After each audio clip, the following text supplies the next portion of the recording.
یا ابوالفضل منو فراموش نکن. حالا میخوایم بریم کنار نهر القمه.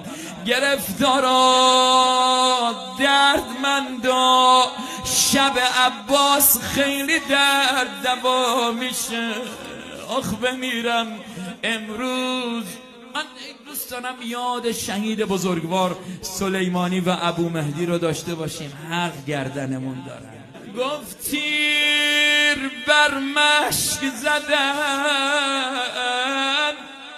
تیر بر مشک زدن، دز جفا خندیدن.